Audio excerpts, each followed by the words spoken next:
I can totally see us cooking in this kitchen.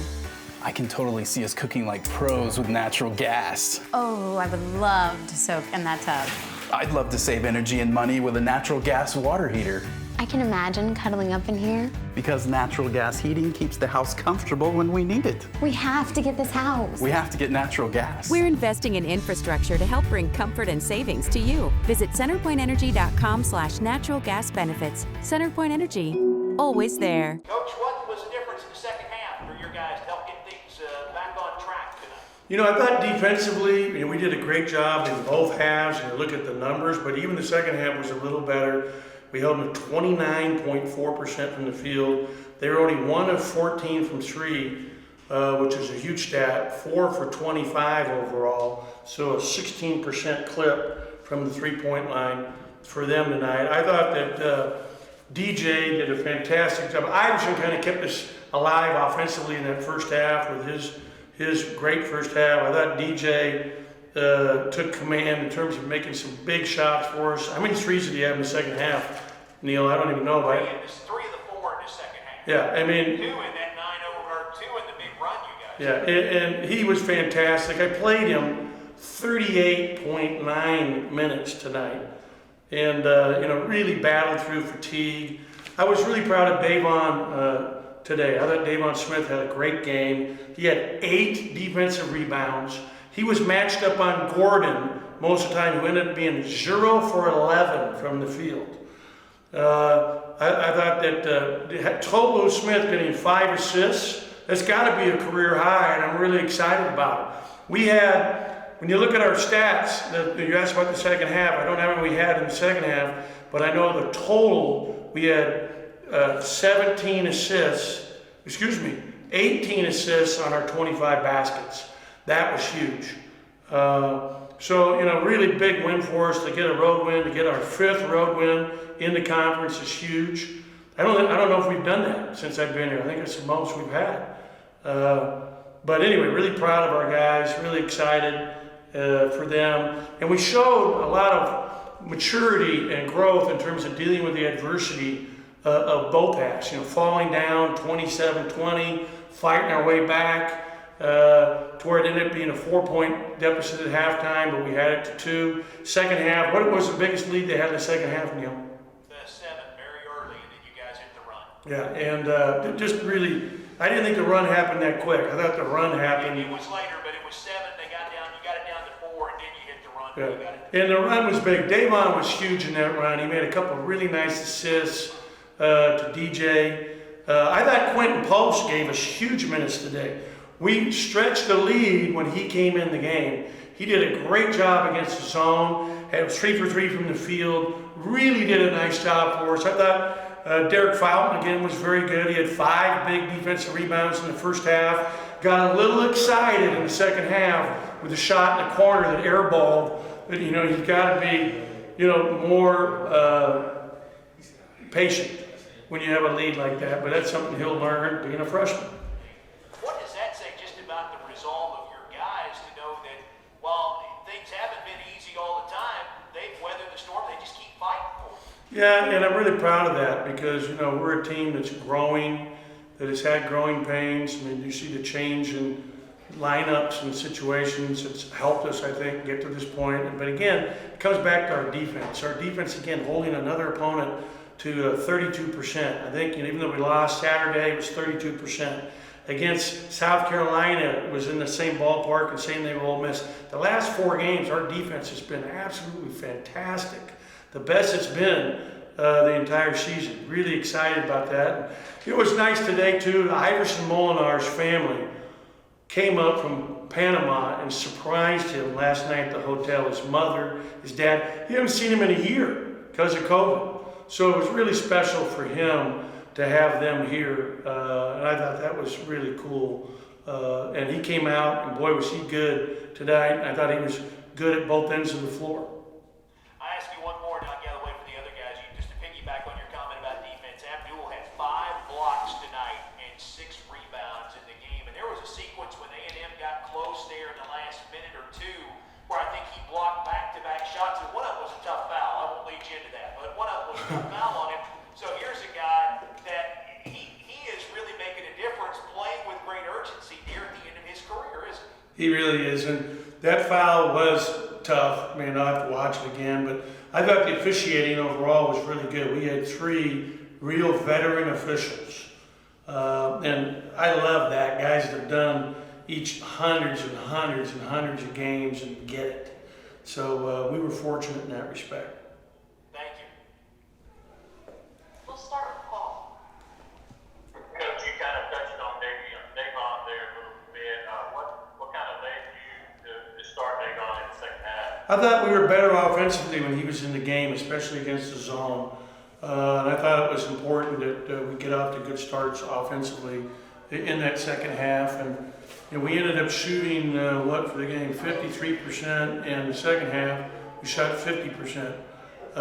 The key stat, though, we were 8 for 19 from 3 tonight, which was huge, including 5 for 10, 50% in the second half. Okay, Garrett, your turn.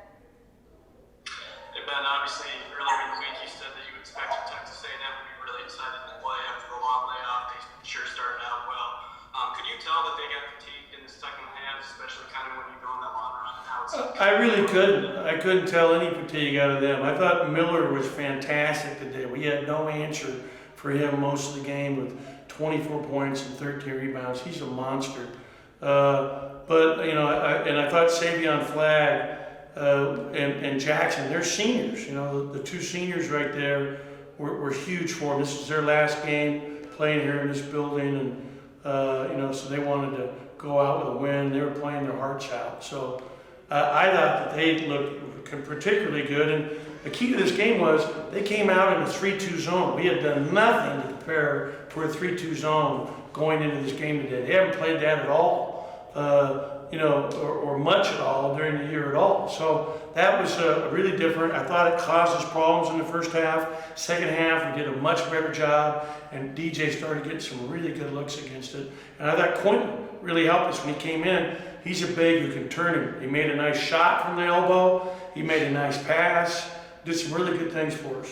Background too. I'll tell you something now. At 6'11", I don't know that I've ever appreciated how big you are after until I see you lean in for a Zoom. Because you wouldn't sit down and you just kept on coming down. Big skyscraper there. Congratulations on what I'm sure feels like a really big win for you guys on the road. And defense has been so good over the course of these last 3 games, and you've been a big part of that. What do you think this team is doing well at that end of the floor right now? I think just being motivated, having pride. We talked about it the last couple of games. Before even the Ole Miss game, we had a conversation of just having to have pride. Defense is not something you teach; it's something you have. It's right here. It's a heart thing. It's a pride thing. So we took pride in that. We have a great defensive coach. When you have a guy like that and everybody else buys into the plan, everything goes well for you. And everybody else buys in, and we support each other no matter what. A team gonna have its own run, and we're gonna come back. We're gonna get defensive stop and go score on offense. So you had a couple big blocks, hit 5 total tonight, but you had a couple of really big ones. I thought when A&M was trying to make a push right at the end of the game, and 2 of them may have been in the same possession. But do you feel like now, with up on the line, with you guys trying to reach the holes, how much are you trying to really leave it all out there right now, knowing that the opportunities are pretty limited for a guy who's been around as long as you have? Everyone is desperate right now. We're playing like we have something to lose, and I truly believe we have something to lose. And the last couple of years I've been here, we always seem to blend when the season is about to end. We always come together and kind of just have their rhythm. For me, it's everything for me. I've never had a losing record ever, since I've been here, and I plan to keep it going that way. So it's just a pride thing, no matter what it takes, I'm willing to give it. Play defense, play offense, play defense, play offense. It doesn't matter. I'm just trying to win. I want to ask you about your offense too, because I don't want that to get lost in this. I think this is the 4th straight game, and I don't have it exactly in front of me, but 4th straight game where you've scored 8 or more down the stretch for this team. What's think it's mindset, and my teammates also haven't emphasized that, hey, we're not trying to play 4 against 5 every time in offense. We need you to contribute on the offensive end, because they have confidence in me, you know, and they tell me that every day. So that kind of gets me going, and I'm working on my offense every day. So I felt like, hey, I can't let these guys down. Like I said earlier, I'm willing to give everything, you know, play offense, go on offense, help score, you know, set ball screens, just dominate on both ends. So, and when my teammates have that confidence in me, it just gives me pride, and I go out there and just do it. And I gotta give credit to the guards. They put me in a better position to score the ball. So. Abdul, I appreciate it. I'll let these other guys jump in, okay? Thank you. Abdul, this team's now 5-3 in SEC on the road. What is it about you guys on the road and being able to pull out wins like that? I think that's the most that I've had in the state on the road. That's a good question. I was asking myself that earlier after the game. We happen to play better on the road team. I guess it's just a mindset thing, especially now that our backs is against the wall with the season. You know, like I said, we have a lot to play for. We're playing desperate. So right now, no matter whatever it takes, we need the win, home or away on the road. It doesn't matter. We have to get it. So I think it's just a mindset thing, and having that desperation of wanting to win. Abdul, you've talked a lot about pride in this interview. Earlier, Coach Howland was saying that he really wanted to get to that 500 mark in the SEC, and you can do that with a win over Auburn. How much does that getting to 500 and winning these last 2 games really mean to you with the team? You know, it will mean a lot for us. You know, it's not going to be an easy win. You know, Auburn plays physical. You're going on the road against guys that can shoot the ball. They play really, really hard. So we just got to figure it out. It doesn't, you know, like I said, it doesn't matter no matter what it takes. You know, we have to give it all. We have to go out there and grind, play hard. We have to play. If it means playing harder than them, then so be it. I want to ask you specifically about a sequence where you and DJ hit back-to-back threes about 8 minutes deep into that second half to start what would become an 11-0 run. Did you realize when you hit that second three in that point, that shot was as big as it would wind up being over the course of the game tonight? No, I really didn't. I was just playing within the flow of the game. I feel like everybody started clicking really good in the second half. We were down at halftime, so I feel like we got a lot at stake right now. So just knowing that we all came out, played hard, and played together, and it showed in the second half. What was the key to solving the zones that Texas A&M threw at you defensively tonight, especially that 3-2 zone? You guys haven't seen a lot of that this year. Just spacing and sharing the ball, I would say. We had a lot of assists in the second half, threes. We had dunks and a lot of drop balls with Tolu and Abdul. So I feel like that helped a lot tonight. Coach Allen pointed out 18 assists tonight on 26 made baskets. That's a pretty good number. And it seems like the assist numbers for this team are trending upward as we get deeper into the year. What's led to the better ball movement? Is it just guys needing to get on the same page and have more time playing on the floor together? What's led to that? We got a lot of underclassmen, so I feel like it's just building chemistry each and every game. I feel like from practice and into the game, it's all coming together, and we're sharing the ball a lot better now. Yeah, did you realize too that on a team that has Tolu, Smith, and Abdul Adu, you were the leading rebounder tonight with 8 rebounds and probably the smallest guy on the floor at Point State in this game? How much pride do you take in rebounding the ball? I try to do everything I can on the court. I'm a rebounding guard, even from high school. I like to carry that over. I look up, in terms of playing hard on defensive, and I look up at like Russell Westbrook with his motor, just trying to do everything. I feel like if I can get the ball, I can start to break faster, and we get a lot of fast break points. Hey, congratulations on a big win. I'm going to let these other guys ask some questions, okay? Thank you. Go ahead, Paul. You're not really a freshman now. You played so many games this year, but what's kind of going through your mind when Coach puts you in the starting lineup in the second half? You played a heck of a second half. Does your mindset change more urgently when you get in the starting lineup? No, I feel like every time I step on the court, I just play the same way, prove myself each and every time. Every time I step on the floor, I prove myself not only to my coaches, just everybody watching, just showing what I'm capable of each and every time.